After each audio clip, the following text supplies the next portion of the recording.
Halo semuanya, saya Desi dan dalam video ini saya akan mempresentasikan hasil analisis saya terhadap studi kasus Proyek Direct Investment atau FDI Huawei di Afrika sesuai tugas ALP Part 1 pada mata kuliah International Business. Oke, langsung saja, ini merupakan karakteristik utama Afrika sebagai pasar telepon seluler. Afrika adalah benua dengan populasi lebih dari 1,5 miliar jiwa, pertumbuhan tinggi, namun sebagian besar hidup dengan penghasilan rendah. Meskipun begitu, permintaan terhadap layanan seluler meningkat sangat pesat. Bahkan ponsel sudah menjadi alat komunikasi utama melebihi TV dan radio. Artinya, ada pasar besar yang haus akan konektivitas peluangan emas untuk industri telekomunikasi seperti Huawei. Nah, Afrika Selatan sebagai negara dengan ekonomi terkuat di benua Afrika mencatat lonjakan signifikan dalam penggunaan ponsel dari 17% orang dewasa pada tahun 2000 menjadi 76% pada tahun 2010.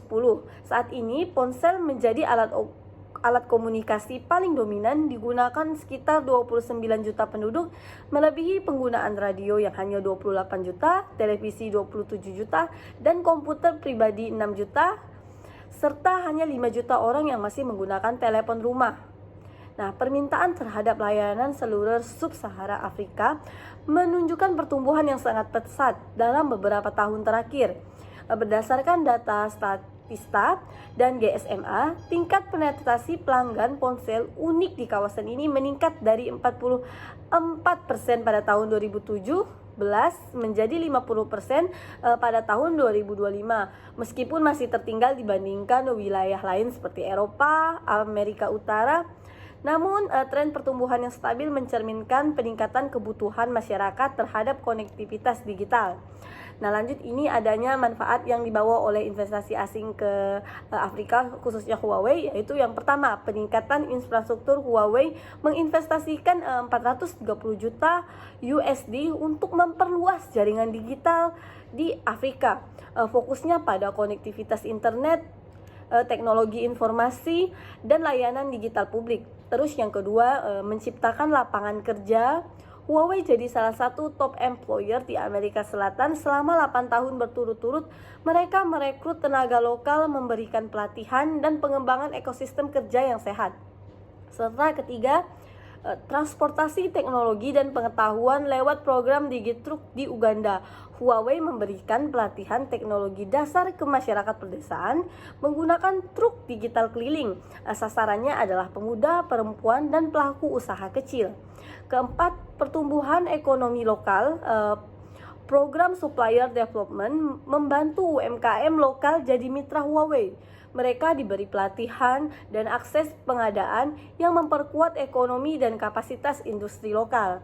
Serta caranya gimana sih? Nah, caranya itu dengan membangun infrastruktur langsung. Huawei berinvestasi langsung dalam pembangunan infrastruktur digital di Afrika, termasuk jaringan fiber optik, 4G dan 5G. Mereka mendorong proyek senilai 100 miliar dolar untuk memperluas akses internet ke wilayah terpencil. Tujuannya adalah untuk menjembatani kesenjangan digital dan mempercepat transformasi di sektor pendidikan, kesehatan, dan pemerintah. Joint Ventures Huawei menjalin kerjasama strategis dengan perusahaan lokal, salah satunya yaitu MTN Group.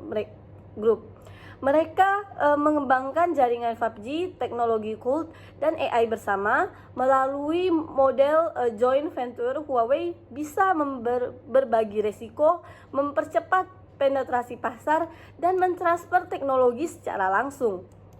Nah, terus ini pendirian fasilitas strategis. Huawei mendirikan Innovation Experience Center di Johannesburg, Afrika Selatan sebagai pusat inovasi dan pelatihan digital.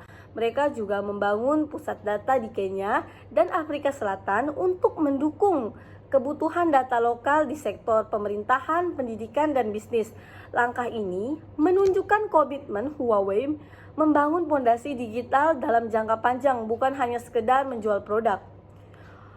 Proyek pemerintahan dan komersial. Huawei bekerja sama dengan pemerintahan Kenya dalam program pelatihan TIK untuk mahasiswa dan profesional muda Selain proyek pemerintahan, mereka juga menangani proyek komersial seperti jaringan dan pusat data. Tujuannya adalah untuk menyelaraskan bisnis Huawei dengan misi pembangunan nasional Afrika. Ini ya teman-teman kesimpulannya, yaitu Huawei sukses memanfaatkan FDI untuk mendorong pembangunan ekonomi di Afrika. Afrika memiliki potensi besar dengan populasi tinggi, penetrasi pasar ponsel meningkat, dan permintaan digital pesat. Nah, apa sih strategi Huawei? Meliputi pembangunan infrastruktur langsung, joint ventures, fasilitas strategis, proyek pemerintah dan komersial, serta dampak positifnya yaitu infrastruktur digital meningkat, penciptaan lapangan kerja, dan transfer teknologi dan pengetahuan secara langsung, serta pertumbuhan ekonomi. Huawei unggul, harga kompetitif, cocok untuk pasar berdaya rendah. Nah, ini teman-teman bisa lihat ya daftar pustakanya, juga saya sampaikan di sini jika teman-teman ingin melihat. Terima kasih, sekian dari saya Desi.